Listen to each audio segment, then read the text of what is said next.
মাজারের মসজিদে আরো দিলেন এবার সংসদে সিংহাতে মার্কাবাকি সবাই বলে এবার দেবেন সবাই দিয়ে দোয়া করেন।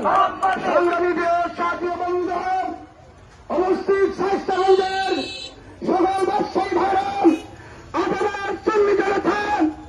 আজকে আমাদের রেলের পার্টি ময়দানের সংক্ষিপ্ত প্রদর্শনায় বক্তব্য নিয়ে আসেন হবিগঞ্জ 3 আসনের মোমবাতি প্রতিক্রিয়া যিনি নির্বাচন করছেন এদেশের শ্রমিক জনতার হৃদয় স্পন্দন বিশিষ্ট রাজনীতিবিদ সমাজসেবক ডক্টর এস.এম. সরোয়ার ভাইকে বক্তব্য রাখার জন্য আহ্বান জানাচ্ছি।